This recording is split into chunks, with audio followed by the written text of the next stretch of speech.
Hello and welcome back to Club Prairie Fire, the home of Tequila Tabasco and the Duckworth-Lewis system. Well, with 13 matches down, what an amazing week and a half of cricket it has been. The locals are laughing, the Poms have gone 1-1, and for the Aussies, well, I'll let the experts get into that rather than me. And who are these experts we're talking about? Two men who love a World Cup tournament as much as they love a hearty Ashes argument. Joining me now, it's Michael Vaughan in Hertfordshire. Michael, is that right? Yeah, Hertfordshire today. Just travelling around the country. I've got some lovely wallpaper behind me. Down visiting a new school for my daughter. So, Hertfordshire today. Beautiful. And Gilly, looks like you're back home. We know that picture behind you. How's Perth going, mate? Yeah, good afternoon, morning, evening, wherever you are, gents. Going well. 35 degrees summer has well and truly parked itself in to the psyche of West Australians. So good to be here. And you're right. That painting that behind the wall, it's always a wonderful thing to sit in front of something that's not quite as inventive as the wallpaper behind Vaughany, but it's full of tequila bottles and glasses. So that's got to be a good thing. Yeah, Gilly, I did notice on social the other day, I think Insta, a selfie of you and the wife on the beach. But what I was more interested in, what was in the glasses? What were you drinking? yeah, that was a little number that she put together, a little spritz type of thing down there on a bay that you know well, Vaughany, that you have cast your eye over in previous times.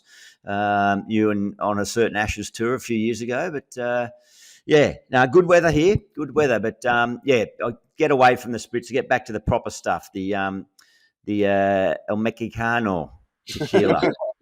Very good. Right, and finally, let's bring in producer Ollie. Why don't you set the scene for where we are for our listeners? Yeah. For the listener, well, we are in the beautiful port of Marseille behind me. Last time I was here, I've been beaten up by Russian fans in the 2016 Euros. Right. So it's a slightly different scenario, tear gas and stabbing from the ultras. Right. But it's beautiful today. And well, let me set this for the reason Ollie sounds very, very dusty, and Vaughany, you know, it's because we were here last night for the rugby union quarterfinal between the English and the Fijians, and it didn't matter how much we cheered Buller. Unfortunately, England won. And so I had the same experience that he had in 2016. I had 50,000 English fans just being absolute dicks all night. So that's why we're here. That's why we're here. Ollie, did you... I'm interested with those boats that are coming behind us. One or two rather large boats. Has it got the Australian and England cricket teams on the way back from India on them? They're on the Kentucky. Hang on. Well, actually, hang on. Don't dump us quite alongside your mob. You've played 3. We've only played 2. Is that right? Of England? Did you say England are 1-1? I thought they were 1-1. Yeah, they were before last night.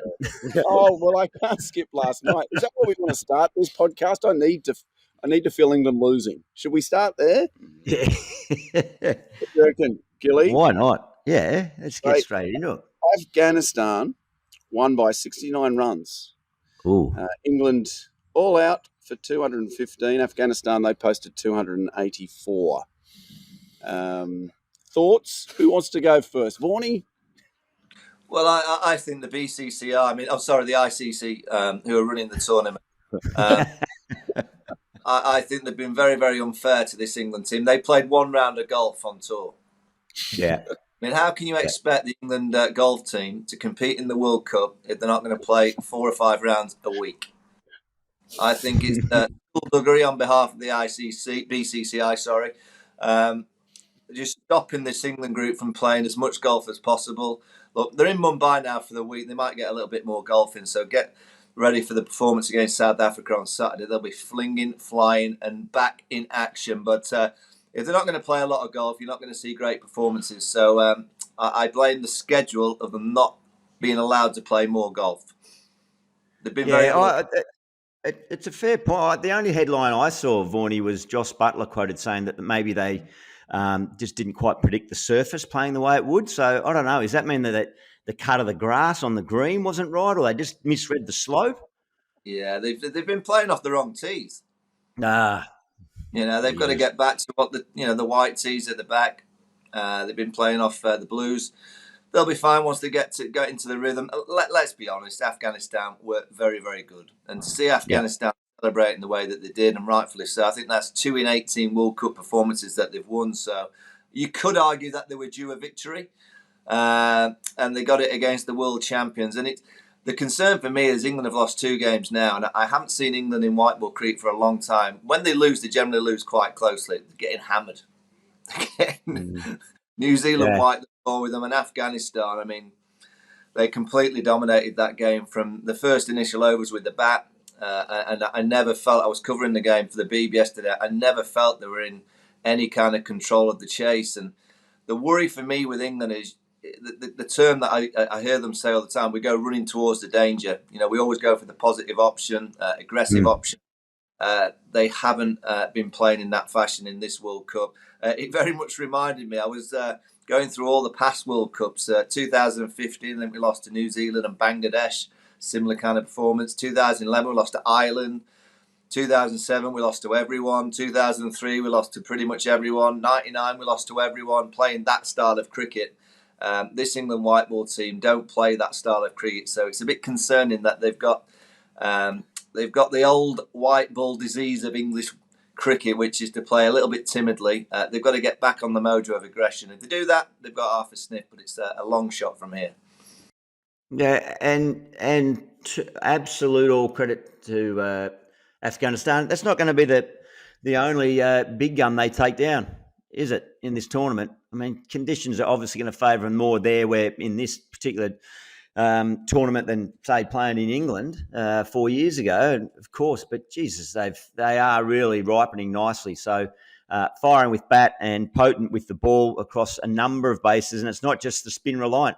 A bit of seam and swing continued to pose problems throughout the evening last night. But geez, Vaughany, you're getting into delicate territory. I know you're on a roll with building up a lot of fans through India, through your social media use, and we'll get to that at the appropriate time. But be careful what you're saying about, discrediting or talking down the BCCI. You're getting into Mickey Arthur territory there after that. How was his comments after the game? Has he been deported? I mean, he's blamed the whole performance in Ahmedabad on the fact that Dil Pakistan played through the Tannoys. I mean, you've got to laugh. I mean, back on Afghanistan, they've got a great chance because they've got the minnows of obviously Netherlands and the Aussies to play. So there's another couple of victories that they'll get. So they're quite easy to sneak through the back door into the semi-finals, playing the way that they did yesterday. Yeah. Well, might be a good time to bring up the Australian result.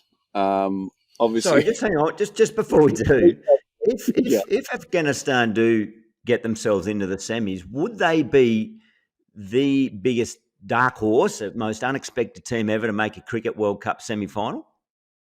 Surely. I'd say so. I guess so. Ollie, can you research semi-finals World Cups for the men? I've got the answer. I reckon I've got the answer. There you go. They wouldn't quite pip Kenya. I don't reckon. Did they get to the semis? Kenya play? 2003. Really? Oh, wow. What, in the World Cup? Yeah. I think so. Who did they play? Who did they play in the semis, Gilly? India. Yeah.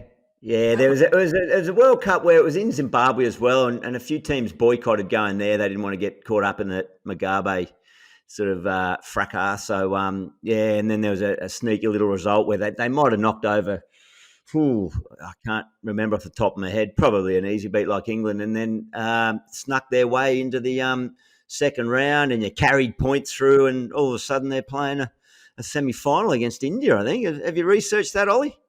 I have, and absolute blasphemy. They didn't have England in the Super Sixes. Their group was Australia, India, Sri Lanka, New Zealand, and Zimbabwe. They won down New Zealand. They took down New Zealand. Who won that whole tournament there, Ollie? Are you just looking there? No, it doesn't say. Discredited. Discredited. Well, it was discredited because England didn't go to Zimbabwe to play that game, so that tournament's null and void. Under the Stuart Broad rule. Yeah. Yeah, that's quite tough. Do we want to move on to Australia now? Should we just quickly? I've got one though. Oh, okay. Here we go. I'm throwing in. You may recall the Dwayne Leverock Medal, of the week, and just to show I'm partisan and everything. I'm Ramanullah Gubaz, the opener for Afghanistan. 80 of 57 balls, 8 fours, 4 sixes, strike rate 140, and just took it to them. And that difference in the game. So if you gents are happy, I think he's the second medal winner after Bazzballed. Yeah, and more importantly, Ollie, when he was run out by the batter that came in first ball, runs him out, his whacking of the boundary foam and then the blue chair was outstanding. He just what he needed next to whack a steward or something. It was quality. And if he gets done for that, I think now and again, if you get burnt, and he was burnt badly out in the middle, you should be allowed to throw your bat and smash it through the thing. Part of the rules of the game. Yeah, absolutely. I agree. That needs to be incorporated in. We haven't seen the bird yet from the umpire. No, I actually thought it was coming. Actually, in the Aussie South Africa game, I thought it was a perfect chance for the bird to come out for the first time when obviously Steve Smith, South Africa, reviewed that LBW and Labuschagne. I mean, to my naked eye, I did think it was going over the top and down the leg side, but surprise, it's just nipping back. It's just hitting leg stump, flush, red. The faces of Mark Labuschagne and Steve Smith. It's a perfect chance for the umpire to just give him the bird. well, the other option, I think, it's all about supporting umpires and officials. As we know, we want to make sure that they are always feel like they're in a safe place and they're getting the backing of everyone in the game. So whether it's like what you've explained there, Vaughany, or even the example might be where I don't want to pick on a bloke who's down and out because he might rip Australia's heart out in about an hour's time when they start. But Patarana from Sri Lanka, I mean, his numbers, he's gone, 1 for 95 off 10 and then 1 for 90 off 9. So perhaps just when he gets his hat back from the umpire at the last time, he can just hand it over. And those listening won't see this, but he picks the hat off and there's the bird there. He picks it off the umpire's hand like that. So just to reveal it as he takes his hat for the last time. But we've got to keep these innovations coming. Let's call this thing. He's due. Yes, Vaughany? He's due, Patarana. He's due. I'm just saying, the game hasn't started. I'm just saying now, Patarana is due a performance. And if he was ever going to get a performance against this Australian batting unit. Well, it's about to start, Australia, Sri Lanka. So let's do two different edits here, guys. So let's pretend, by the time we release this, there will be a result. So two different versions here, boys. So Gilly, the Aussies romped at home by 9 wickets. That was the victory that they needed. Campaign back on track. Yeah, absolutely outstanding. The guys have obviously stumbled a bit, but a bit like 1999, which I'd like to get back to a little bit later if you can remind me, but a bit like 99, we were on wood, we lost a couple, we had to win every game, and this is the start, this one. Commanding victory by the Aussies over a Sri Lankan team that, they've been pummeled everywhere, but Australia all looking good. Captain Pat, fit, firing, and got them all moving in the right direction. Vaughany? Mate, I'll be honest. It's just it's the race of which of England, Australia gets sent home early first, and it's either today the Aussies are on that boat behind you, or it'll be England against South Africa on Saturday in Mumbai. I don't think you come back from losing 3 so early. So it's the race of the Ashes of which one of the two historic great teams is going to be out of this World Cup the first. I fancy that Sri Lanka might do a job on Australia today. There was a wonderful moment last night at the rugby union, where when England won and the bail was in, all the English fans were singing, what's the song you sing? Swing Low. Swing Low, Sweet Chariot. And some Aussie started to chant, "We retain the Ashes. We retain the Ashes." Isn't that sad when you got to think we retained the Ashes? Yeah, how sore is your shoulder from being punched for doing that, Prof? Oh, mate. Was that We're just just you, looking bro? for anything. Yes. No, it wasn't me. So Australia lost to South Africa. They got pumped. Is there anything to take away from this other than the fact that South Africa have turned their world around? Ooh, yeah. Yeah, they're good. Can I just say, Gilly, if Australia's fielders, when did they sign up to my fielding academy? Mate. They were Kevin Peterson early Test career-esque, weren't they? The Big Show dropped about 7 or 8 before he held one. So boys have, yeah. I remember in 05 when he gets that 150 at the Oval, and he's lauded for it. Great innings. It's the reason why we won the Ashes. He got us over the line. I remember saying to him, "Fucking hell, would have won about 3 weeks ago if you'd have caught your chances." That is exactly right. Yeah, no, the Aussie boys, it's not going well. Something's amiss. A bit scrambled, aren't they? Just a little bit of everything. Selection, batting position, a bit of jostling around. It's just very unusual in these big tournaments that we always tend to see them pretty settled. So, it's got to turn around pretty quickly. I'll tell you quickly. 1999, we were able to turn it around. We'd had Vaughany. You mentioned last week about the tough announcement your team manager Phil Neal had to say when you guys got knocked out of the West Indies World Cup of 2000 and what was that 7 that you had to have a week in Barbados. It's hard that we were before the flights. Yeah.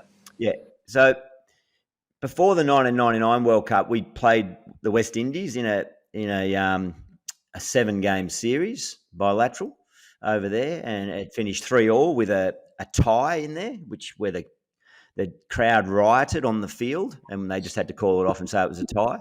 So it was pretty hospitable crowds at that point in time. But anyway, we had about 10 days between the end of that one and the start of the 99 World Cup. So rather than fly all the way home and then come all the way over to England, we stayed there for a week in Barbados. Our partners came out, whoever you want came out there, and it was a proper jolly up. It was unreal, nice, relaxing.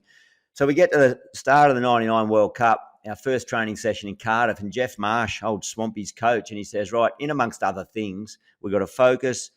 We're having a booze ban, alcohol ban, right? And everyone's pretty disgruntled. We go, come on, mate. And he said a curfew at midnight.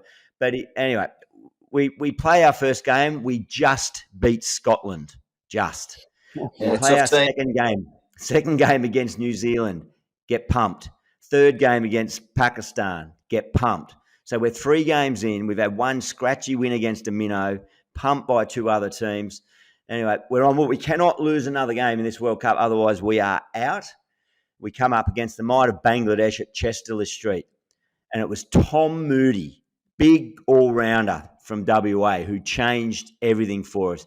And not just because he came in and he got 56 not out and 3 for 25. The other compelling reason why he turned that tournament around, he got Swampy Marsh to piss off the fucking booze ban. He convinced his good mate we needed a drink, and away we went. So there you go. We all raised a tequila that night, and then we didn't look back. We won 7 straight and lifted the trophy. Yeah, it's interesting. And you play Pakistan in the final, Gilly. That's correct. At Lord's Day game, probably a 10:30 start. Is my memory correct that it was a bit juicy, the pitch, and it was going to be quite an important toss to win? And you'd think, you kind of want to be bowling first, get a few early wickets. Did Pakistan win the toss and have a bat? They certainly batted. We bowled. Jeez, I'd have to get Ollie to check the stat on the actual toss. But you check that, Ollie. I think I remember watching that closely thing, and that's one of the most surprising decisions at the toss at Lord's, knowing that 10:30 starts in England, particularly when there's a bit of green grass and a bit of overhead conditions. It's quite an easy decision to make as a skipper. Just have a look at that, Ollie. I think I think Darren Lehman hit the winning runs, didn't he? He hit one through the covers. Yep. Yeah, Vaughany got forfeit, was, I think, man of the match on the back of the semi just prior a few days. So, and I reckon, Vaughany, 2 white Duke's balls, one from each end.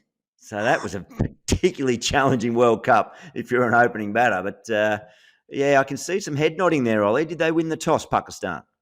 They did. They won the toss and chose to bat. And what I like about both your stories here, I found, Gilly, is that both games you've mentioned here, you were top run scorer. Kenya in 2003, Adam Gilchrist 67 off 43. The final, 130 to Australia, Adam Gilchrist 54 off 36. So in both times... Do you think this is why he brought up these stories? But Kenya... I'll wait till we get to 2007. There'll be a 3-hour podcast when we get to the 2007 World Cup. Can we get back onto the 2020 Australian World Cup campaign, please?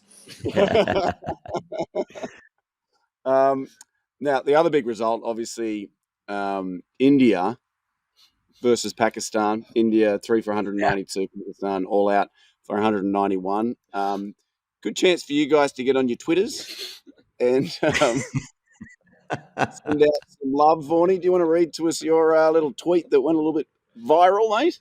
Well, it was just about the psychological edge. And I know, generally, they played 8 times against Pakistan in 50-over World Cups and beaten them 8 times. They have an edge over them. Pakistan do not know how to play India in a 50-over World Cup. They panic. You know, they had a decent start. They were 150 off for 2.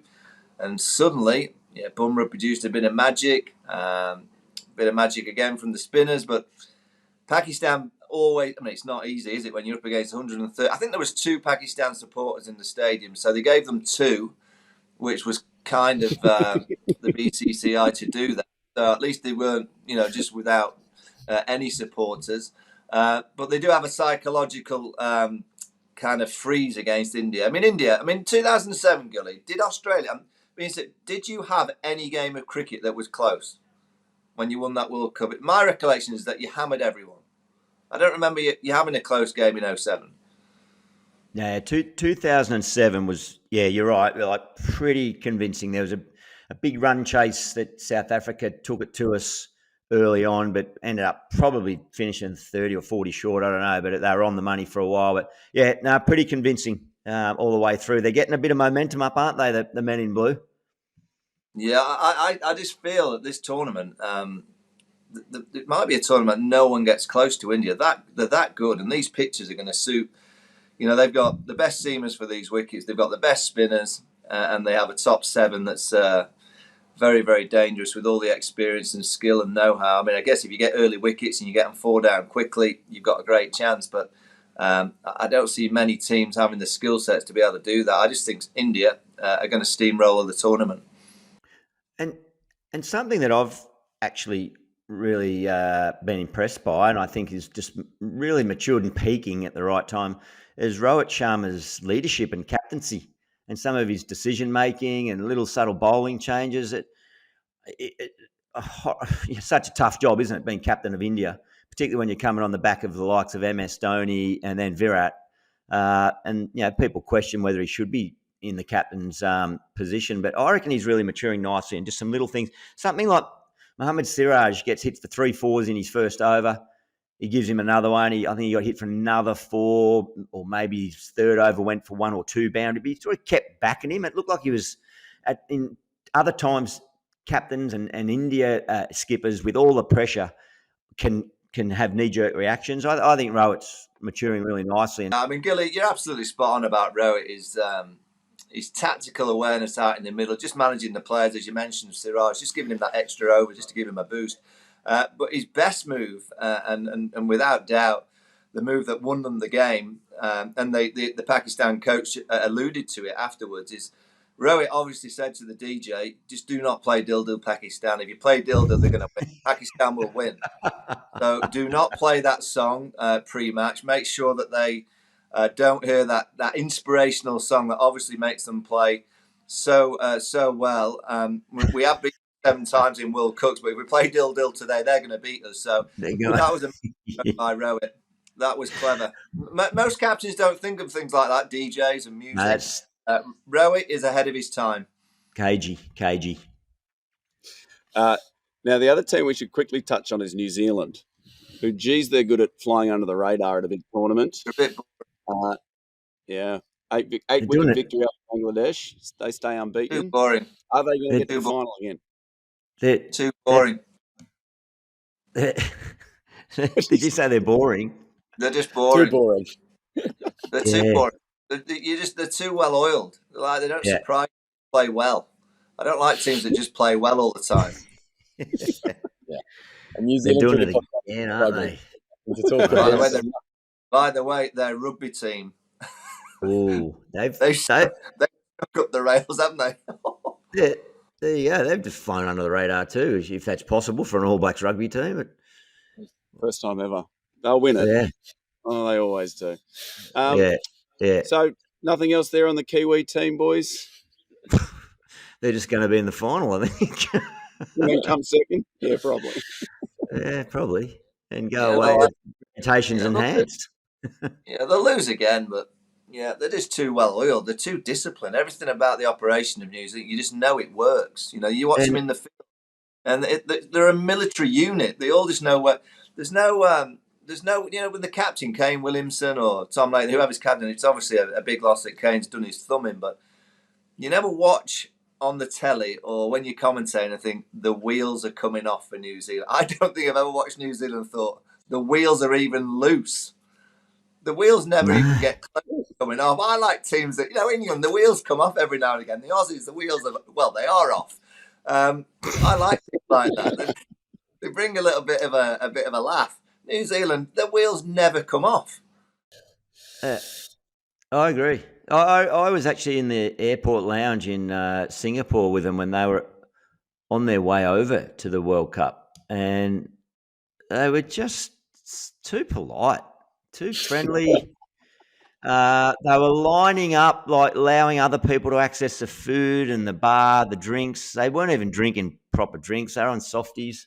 They wanted to make small talk with me in a really nice, genuine manner, and it's transferred into their cricket, and it's pretty frustrating, to be honest. They'll be in the final. There's no way a nice team can win a World Cup. Shouldn't be allowed. Well, no. Yeah, they take on the might of Afghanistan next. Yeah, well. So if there's going to be a hiccup in their run, this might be it. That's on Wednesday. Is that at Chennai? Yeah. Yeah, it is, yeah. Yeah, right, okay. Well, they might have to turn ugly all of a sudden, the Kiwis, and start spitting in people's faces because they're going to get down and dirty there. Then India takes on Bangladesh. That's on Thursday. That's in Pune. That'll be a cracker. We take on Pakistan on Friday. Again, could be out. I hate to say that Sri Lanka are batting first. Look now. What? What? Okay, so we need the second edit point here. Vaughany, tell us about Australia's defeat to Sri Lanka. He just did. He didn't. He missed the role play in the last one.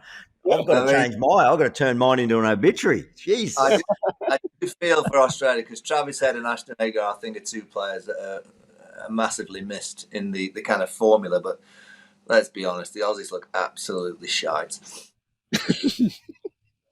True. There's your social. Can I just say I'm pretty sure that Adam Gilchrist put that on our WhatsApp group, but he daren't say it on the pod. No, Australia will turn it around. Always turn it around. Always. World Cups. 5. Told you, 5. 5 rings. Were my fingers crossed then when I said that they're turning it around? The problem is most of them are on your hand. Yeah. Oh, we'll see. We'll see. Let's see. I won't cast judgment just yet. That was a very good mention on Travis Head because we're diving into the Smart Bee socials here. Let's do that. Oh, yeah. Thanks to Smart Bee, smartbee.com.au, where you can find all your info. There were 3 comments saying you need Travis Head, and I don't know if they were talking about the show, the Australian team, or El Shito, but 3 people have just wrote you need Travis Head. So obviously that's a bit on the socials. We've had another lookalike he sent in for you, Gilly. a young, good-looking William Dafoe has now been put forward as another lookalike. So you've had the Undertaker and a young William Dafoe. Unbelievable. And then on YouTube, we've had Princess Rajput 3412. So there were 3,311 before him. He has said, brilliant show, beautiful banter. Michael is funny people. And he's hitting 3 different for so. Congratulations, you've really made it on YouTube. Big in Lucknow is where he's from. So there you go. But yeah, lookalike, and Travis Head apparently is needed either for the country or for El Shito, and we're not entirely sure which, but agreed entirely. No. And where can people get us on socials? Yeah, Ollie, where can they find us? At Club Prairie Fire is where you'll find us, and join the club if you fancy having a little tequila with a drop of Tabasco. Yes, absolutely. Now, I am conscious, Vaughany, that you have an important meeting to get to today. Yeah, Pro, can I just ask you, have you got the Aussie rugby shirt on there, or what is that? It's a rugby. Yes, it's an Aussie rugby shirt. Do you want me just to throw it in the river along with my cricket one? Or? Well, were you in the crowd the other week when they got kicked out and you just got one, did you? We arrived to do our podcast to follow the Wallabies, and they were basically in the transit lounge at the airport going the other way. That's what's happened.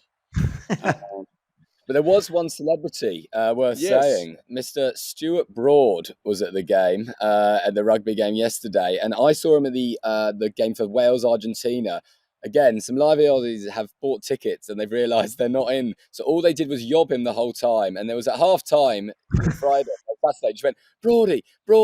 He's like, not turning, he's not turning. He just turns around and he just goes, dude looks like a lady. And he's like, which is one of the and he went, why am I here? So it was such a reaction. He's doing the rounds as the Brody at the minute. He's doing a good stint retired. He's playing the Dunnell Links, great now over in Marseille watching the rugby. He'll be back next weekend for the England South Africa game. That's in Paris, is that right? Yep, correct. Yeah, on Saturday it'll be in Paris. You just watch Brody over the next. I think we could do on this pod Brody watch. Yeah, I reckon. He was on the Pride of Britain Award, which is a big TV presentation. Last Sunday, I think it was there Thursday. That's a big award ceremony for great awards that are handed out to people that actually deserve awards.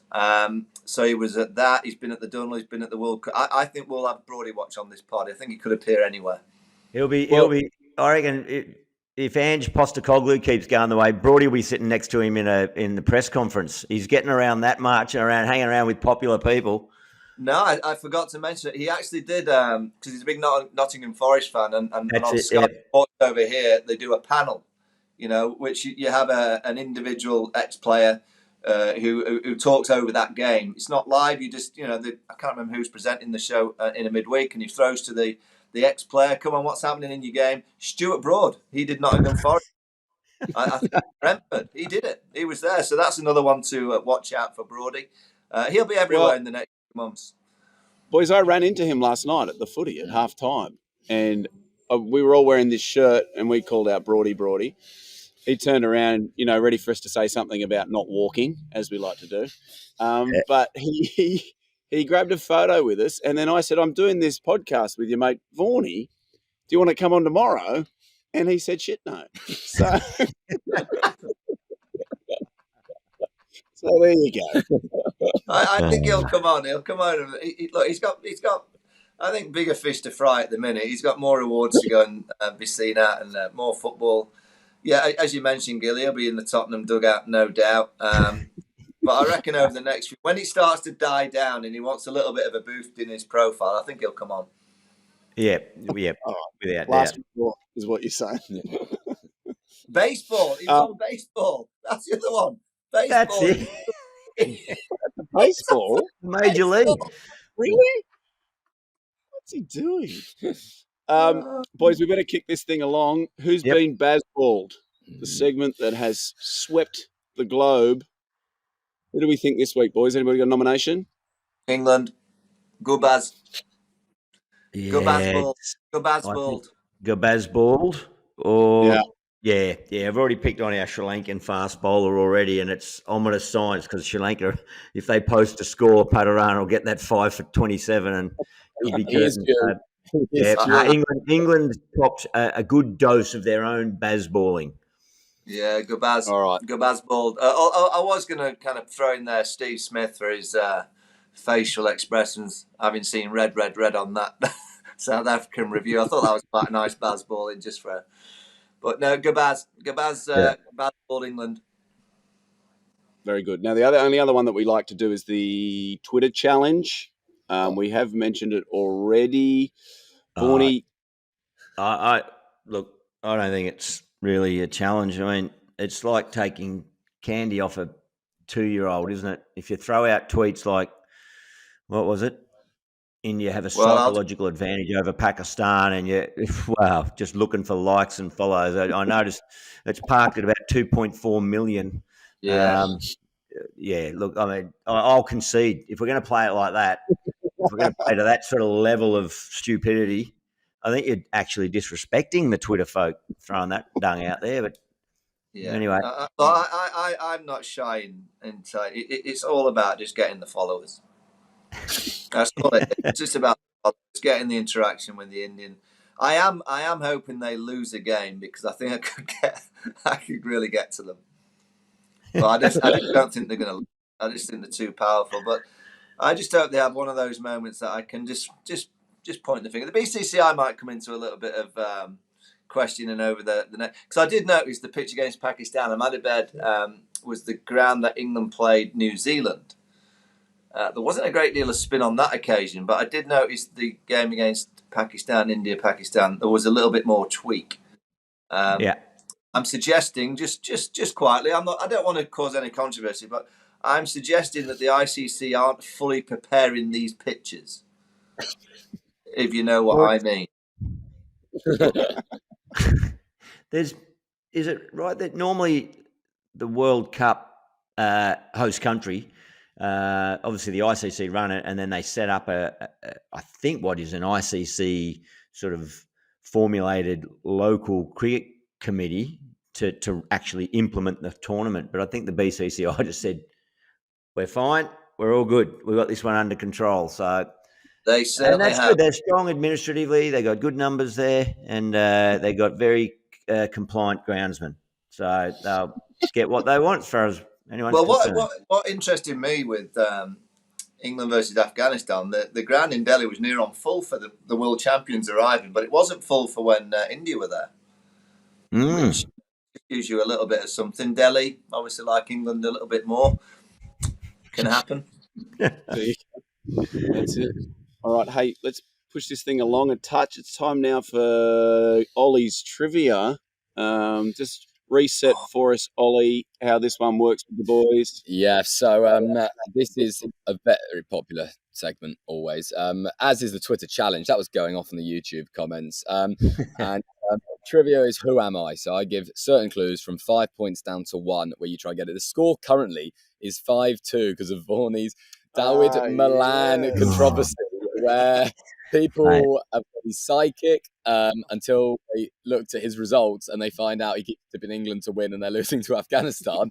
But in the trivia, he's psychic. Gilly, I watched that back on that social media post you put up, and you can see Vaughany looking down like I am now. You're looking down while I'm waffling on about something, and you just sat patiently.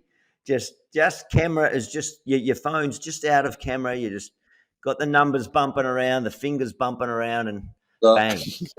Gilly, I was dead honest with you. I will always tell you when I've cheated. Always will. Are we talking lollies, sweets, like sugary lollies, or what? Gilly, we cheated. We ate everything to try and make the ball swing, and it worked. Sorry, can we just cut that out and edit it? Clearly, 2005 is eliminated from history. In the words of Michael Vaughan, null and void. It took 27 runs off my average, so there you go. I was a good player. I averaged 72. We even thought that the plum chicken at the Oval was helping the ball swing, so we had more of that in our pockets as well. Well, on that other people did mention the eyes down at the table. So this is now a hands where I can see them right, policy. so hands up. All right. for the trivia this week, as requested. Vaughany's first and hands in the air, and we're into the trivia, and it's who am I? And here we are. So as we've gone through the games this week, it's someone who's going to play well for the next. And for the podcast listeners, Gilly's hands in the air are the umpire salute. So we're opening up with someone who's going to go this week. So for 5 points, I always start the same. I have played in 157 ODIs for my country. Rashid Khan. No.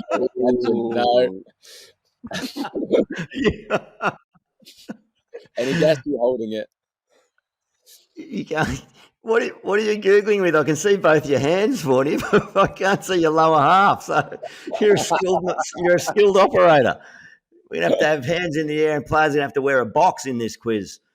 You got a guess, Gilly? No, 150 what? 7. Well, you can wait for the one and done. We can save it for 4 points. Yeah. I had the record for the most successive ODI centuries before Kumar Sangakkara beat it. Oh. And it's we've said this, haven't we? Currently playing in this World Cup still. He's going to play this week. I think he's going to go well. Right. 157. Four. It was 4 in a row, was it? Didn't actually say on his Wikipedia page. Or most consecutive one-day international centuries. Yeah. Rohit Sharma. No, not Rohit. No. Into three. I should start throwing names around, shouldn't I? Because it's 5-2 in the series, so this would get you in the lead 6-5 if you get it here for 4 points. Yeah. Who's got? Well. No, Quentin de Kock. Hey, Gilly. Yes. Unbelievable. So for 3 points, growing up, I nearly moved to America to play baseball, and he got convinced not by his school teacher. He was scouted. 2 points. Has he gone back to have stern words to that school teacher? He's missed out on a proper payday there. Could have been interviewed by Stuart Broad, so he's missed out massively if he's not gone the baseball. Yeah. But yeah, Quentin de Kock. Wow, 6-5 in the series is close as you like. All right, congratulations, Gilly. You jump into the lead. Hey, all that's left to do, you know what it is? It's time for the toast, Gilly. So if you want to, it is time for the toast. And I thought, chaps, on the back of, I think, who in particular? I think we're going to toast. Well, it'd be only right, wouldn't it, Prof? Afghanistan over England. Why not? I mean, we've got to acknowledge that. I thought they were going to have the Leverock Minnows Award, but of course their opening batter had to win that individually. So as a team, we'll toast them. And to do that, I thought we'd get some real good stuff out. Look at this fella here. Now, stop me if either of you, or any of you, have seen this. Don Julio, 1942. Right, you open up this, and for those on the just on the pod and can't see, it's like opening up a beautiful cardboard cupboard, and then in there is the most beautiful bottle I've ever seen. Don Julio, 1942. And hang on a minute, what are you doing, Vaughany? Don't you worry about this one, Gilly. This is my tipple of choice, just on a Monday, Tuesday, Wednesday, Thursday, Friday, Saturday, Sunday. Just get the big bottle out. It's a lovely big brown bottle. We were drinking that at the Dunnell Links on a well, I would say pretty much all day. Beautiful drop. Well, that is about my 8th shot. That is outstanding. There's a nice noise, and I thought it'd be worthwhile to not ruin something so beautiful and so fine when we're doing such a wonderful toast to one of the landmark victories, not of just this tournament, but World Cup history. Get a proper little tumbler out here, a nice crystal. Oh, geez, it's hard to judge how much to pour, though. So I've gone more than less. But anyway, boys, I'll do it on your behalf because I don't think you've got a Don Julio 1942 right there, but I'll just smell it. Oh, geez, that is outstanding. Here's a toast to Afghanistan. Well played. You put the Tabasco in. Well done, Afghanistan. Absolutely. There you go. Oh, that is wonderful stuff. Outstanding. Rightio. Righto, that's Gil, it, boys. That's Club Prairie Fire. put the cork. Can you put the cork in the bottle again? I just enjoyed the noise. Just listen to the noise of this, guys. This is lovely. Watch it. Listen to this. That's coming out. We all know that sound. That is a beautiful noise. Let's go back in, see what it does. Beautiful. This is now sounding like last week's toast, which again got so much love on the Oh, socials. geez, yeah. the fact, Vaughany got the captain, Gilly got the commentators, the guy who's just watching on commentate. Yeah. Unbelievable. Yeah, if you get the chance, go back and have a look at last week's toast on Club Prairie Fire. It was very good. All right, boys, that's it for another week. We'll be back later this week. We'll work out a day. Adios, amigos.